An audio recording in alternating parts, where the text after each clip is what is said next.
नमस्कार, सुप्रभात। अंतर्राष्ट्रीय योग दिवस की आप सभी को हार्दिक शुभकामनाएं और बधाइयाँ। 21 जून का दिन सचमुच गौरव का दिन है भारतवासियों के लिए मित्रों, क्योंकि पहली बार जब 27 सितंबर 2014 को संयुक्त राष्ट्र महासभा में ये बात माननीय प्रधानमंत्री नरेंद्र मोदी जी ने रखी कि योग को पूरे विश्व भर में मनाया जाए, क्योंकि योग जीवन के लिए बहुत बहुत ज़रूरी है, तो सभी ने एक मत से इस बात को स्वीकार किया। और पहली बार ऐसा हुआ कि सभी ने किसी प्रस्ताव को बहुत ही जल्दी पारित कर दिया, हर्षित होकर के कि सचमुच इसकी बहुत बहुत आवश्यकता है। तो सचमुच भारत का जो प्राचीन राजयोग है वो सारे संसार तक पहुँचे, सभी के जीवन में सुकून हो, शांति हो, आनंद हो, यही मंगल कामना हमारी रहती है। और विश्व भर में आज योग किया जा रहा है। योग केवल शरीर के लिए नहीं मित्रों, लेकिन योग जीवन दर्शन है, योग जीवन जीने की कला है, और इसकी महत्ता को आज सारा संसार स्वीकार कर रहा है। सचमुच यदि सभी योगमय हो जाएं, योग को सही अर्थों में अपने जीवन में उतार लें, तो जीवन की सारी समस्याओं का निदान हो सकता है। तो हम भी योग करें, योग के लिए सभी को प्रेरित करें, और इसी सुंदर भाव और संकल्प के साथ आइए चलते हैं आज के सुंदर सुवाक्य की ओर। योग कर्मसु कौशलम। अक्सर हम अपने कार्य में संपूर्ण रीति एकाग्र नहीं हो पाते, जिसके परिणाम स्वरूप उस कार्य में कुशलता नहीं आती। इसका मूल कारण हमारे द्वारा जमा किए गए व्यर्थ संकल्प होते हैं, जो हमारे अपने ही बीते हुए पलों के रहते हैं। और इन व्यर्थ संकल्पों से मुक्ति पाने का समाधान है राजयोग मेडिटेशन का अभ्यास, जिसमें अपने सत्य स्वरूप को पहचान कर परमात्मा के साथ योग लगाने से जो शक्ति मिलती है, उससे हमारा मन एकाग्र होता जाता है और हमारे कार्य में कुशलता स्वतः आती है। तो अपने मन को व्यर्थों से समाप्त कर परमात्मा शक्तियों से भरपूर करें, तो निसंदेह हमारे कार्य में कुशलता का निर्माण होगा। योगः कर्मसु कौशलम। सचमुच कितनी सुंदर और सार्थक सी बात है। लोगों ने योग को जीवन से अलग कर दिया था कि योग आध्यात्म का एक अंग है, और ये तो ध्यान साधना का एक रूप है, और कर्म से इसका कोई लेना देना नहीं है। लेकिन गीता में ही भगवान ने कहा कि जो योगी होता है वो कर्म कुशल होता है, उसके कर्म श्रेष्ठ और महान होते हैं। और ये बात बिल्कुल सत्य है मित्रों, कि जब हम अपने अंतर मन से जुड़ जाते हैं, जब हम ईश्वर से जुड़ जाते हैं, तो हमारे जीवन में जो भी कर्म होते हैं वो दिव्य और श्रेष्ठ ही होते हैं। न केवल इतना ही, लेकिन ये हमारे तन और मन को पूरी तरह से दुरुस्त भी करता है। मन के नकारात्मक भावों को समाप्त कर देता है, और मन जब नकारात्मकता से मुक्त हो जाता है तो तन तो स्वतः ही स्वस्थ हो जाता है। इसीलिए योग के माध्यम से हम अपने तन और मन को स्वस्थ श्रेष्ठ बना सकते हैं। आइए देखें हमारे अगले सेगमेंट में आज के विशेष इंटरनेशनल योगा डे पे सेहत की क्या खास बात है। ओम शांति। आज का दिवस पूरे विश्व में इंटरनेशनल योगा डे के रूप में मनाया जाता है। वसुदेव कुटुंब की भावना से इस वर्ष को मनाया जा रहा है। हम एक दूसरे की हेल्थ का ध्यान रखें, और पूरे विश्व की हेल्थ अच्छी होगी तो विश्व आगे बढ़ेगा। योगा से संपूर्ण स्वास्थ्य और वेलबींग की प्राप्ति होती है। इसका जो एडवांटेज है, मन और शरीर का संतुलन होता है, रिलैक्सेशन होता है। स्वास्थ्य का अर्थ ही है स्व और आस्था। मेरा खुद में बिलीफ सिस्टम अच्छा है तो हेल्थ अच्छी होती है। विश्व WHO ने इसकी जो डेफिनेशन दी है, फिजिकल, मेंटल, सोशल और स्पिरिचुअल हेल्थ अच्छी है तो हम टोटल हेल्दी हैं। अब क्या क्या चीज़ें हम ध्यान दें? डाइट है पहला फैक्टर, एक्सरसाइज है, योगा है, ब्रीदिंग है, हम अपने वेट को ठीक रखें, नींद को ठीक करें। दूसरा फैक्टर है positive thinking, self control, decision power. तीसरा फैक्टर है हमारे रिलेशनशिप, संबंध। और चौथा फैक्टर है राजयोगा मेडिटेशन। ये एक ऐसा टूल है जिसमें आत्मा और परमात्मा का कनेक्टिविटी होती है। और इस कनेक्टिविटी के कारण हमारे अंदर जो शक्तियाँ आती है उसमें हमारी थिंकिंग क्लियर होती है, हमारा सेल्फ कंट्रोल बढ़ता है।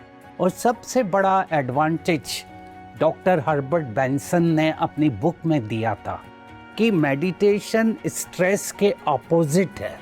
जो फैक्टर स्ट्रेस में बढ़ गए थे, हार्ट बीट बढ़ गई थी, बीपी बढ़ गया था, वो हमारा कम होने लगता है। एक रिलैक्सेशन रिस्पॉन्स बॉडी में आता है और हमारा पैरासिम्पैथिक सिस्टम डोमिनेंट हो जाता है, सिंपैथिक सिस्टम हमारा कम होता है। आइए इस दिवस को हम अपनी एक्सरसाइज से, अपने योगा से, अपने मेडिटेशन से खुद को हेल्दी रखें और दूसरों को भी हम मोटिवेट करें हेल्दी बनने के लिए। मित्रों, हम संसार को उतना ही दे पाते हैं जितना हम स्वयं को जान पाते हैं, स्वयं को निखार पाते हैं। कुल्हाड़ी में जितनी अच्छी धार होती है उतने ही ज़्यादा पेड़ों को काटा जा सकता है। वैसे तो हमें पेड़ नहीं काटने हैं, लेकिन जस्ट एक एग्जाम्पल के तौर पे मैं ये बात कह रहा हूँ।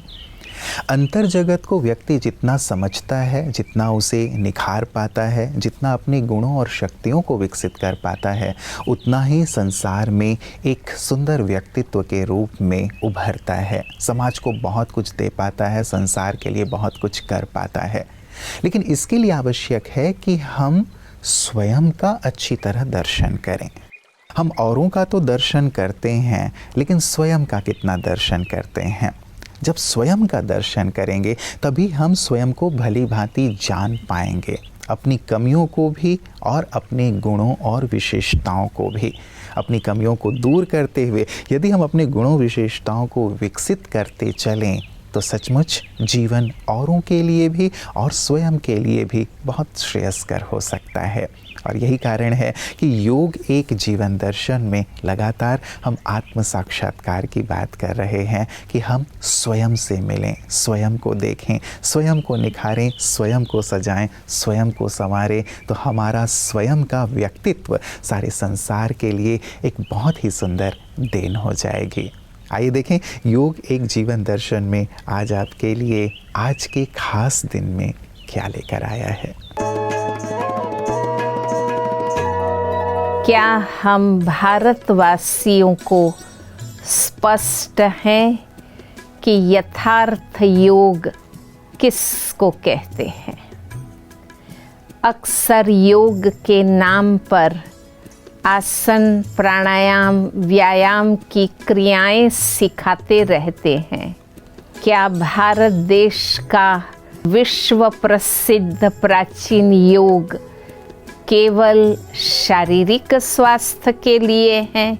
एक तो है अपना हठ योग, जिससे अपने स्वास्थ्य को हम बहुत सुंदर बना कर रख सकते। इससे तो बहुत ही सभी को फायदा भी होता है और उसका प्रचार भी विदेश में भी ज़्यादा ही है। जब राजयोग शब्द कहते हैं तो जो ऊंचे ते ऊंचा भगवान है, उन्हों के साथ आत्मा का परमात्मा के साथ अनादि अविनाशी संबंध जो है, उसको हम फिर से संबंध जोड़ रहे हैं। आत्मा समझ के परमात्मा को याद करते हैं, तो जिसको याद करते हैं उनकी याद से जो फीलिंग्स हैं वो भी उनके प्रारूप ही होती हैं। कि ये वही योग है जो भगवान ने अर्जुन को गीता में सिखाए थे। तो क्यों न उस योग को हम भी अपने जीवन के अंदर चरितार्थ करें सदा के लिए। इस अभ्यास से आपकी जो सूक्ष्म इंद्रियां हैं, मन है, बुद्धि है, पुराने संस्कार हैं, वो नियंत्रण में आएंगी और सूक्ष्म इंद्रियों के नियंत्रण में आने से आपकी जो स्थूल इंद्रियां हैं, हमारे आँख, कान, मुख, हाथ, पाँव हैं, वो नियंत्रित रहेंगे।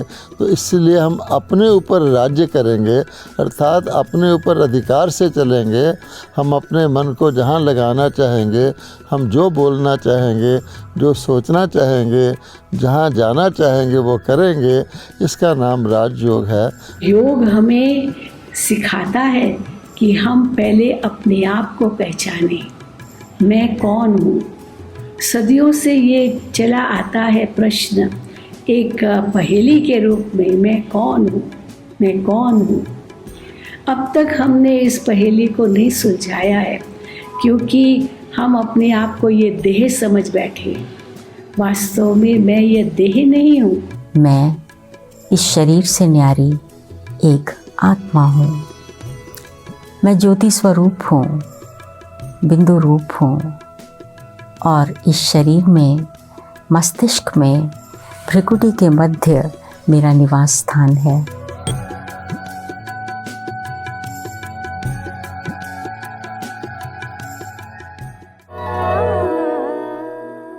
मित्रों, आज योग की चर्चा भले ही सारे संसार में हो रही है, माननीय प्रधानमंत्री महोदय ने इसे विश्व पटल पर जब से रखा तब से, लेकिन प्रजापिता ब्रह्मा कुमारी ईश्वरीय विश्वविद्यालय 1936 से लेकर के राजयोग का ज्ञान सभी को प्रदान करती आ रही है, क्योंकि विश्वविद्यालय का ये मानना है कि राजयोग के माध्यम से ही मनुष्य अपने अंतर जगत को विकसित कर सकता है।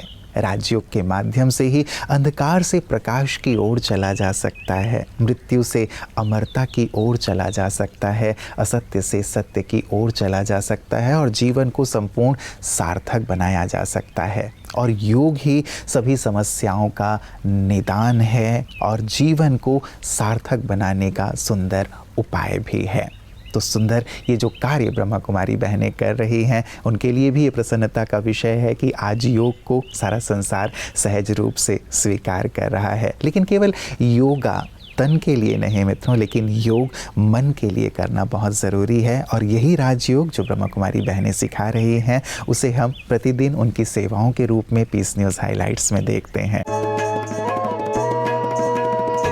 वर्तमान समय मीडिया जगत में नकारात्मकता बढ़ती जा रही है और उन्हें सकारात्मक दिशा देने हेतु नेपाल के काठमांडू स्थित ब्रह्मा कुमारीज विश्व शांति भवन में proactive media for positive transformation विषय पर पत्रकार एवं जन संचार कर्मियों के लिए एक कार्यक्रम का आयोजन किया गया, जिसमें माउंट आबू से पधारे मीडिया प्रभाग के राष्ट्रीय संयोजक पीके डॉक्टर शांतनु भाई, नेपाल की निर्देशिका राज्योगिनी बी के डॉक्टर राज दीदी जी, श्रीमद एक्सप्रेस दैनिक देहरादून के प्रधान संपादक डॉक्टर दीनदयाल जी, जन संचार विभाग के प्रमुख एच प्रवल राज पोखरेल जी, ब्रह्मा कुमारीज मीडिया प्रभाग के राष्ट्रीय संयोजक पी के सरला बहन एवं अन्य मुख्य अतिथिगण भी मौजूद रहे। सुंदर नृत्य प्रस्तुति द्वारा कार्यक्रम की शुरुआत की गई। अंत में उपस्थित सभी मंचासीनों ने उपयुक्त विषय पर अपने विचार सभी के समक्ष रखे और मीडिया में सकारात्मकता लाने की बात की। तो मित्रों, बेहद प्रसन्नता का दिवस हम सभी भारतवासियों के लिए, क्योंकि भारत का जो प्राचीन योग है आज पूरा विश्व उसे अपना रहा है, स्वीकार रहा है। हम सबको इस बात का ज़रूर ध्यान रखना है मित्रों कि ये योग केवल तन तक सीमित ना रहे, केवल आसन प्राणायाम व्यायाम तक सीमित ना रहे, क्योंकि योग का वास्तविक अर्थ तो आत्मा का परमात्मा से मिलन है। योग का वास्तविक अर्थ तो स्वयं का स्वयं से मिलना है। तो क्यों ना हम योग के यथार्थ अर्थ को अपने जीवन में शामिल करें, मन को भी परमात्मा से जोड़ें और तन के लिए भी व्यायाम को अपने जीवन में शामिल करें, तो जीवन सुख से, शांति से, आनंद से परिपूर्ण होता चलेगा। तो दृढ़ संकल्प करें कि हम भी योग करेंगे और औरों को भी योग के लिए प्रेरित करेंगे। तो एक बार पुनः अंतर्राष्ट्रीय योग दिवस की आप सभी को अनंत बधाइयाँ और शुभकामनाएं। नमस्कार। ओम शांति।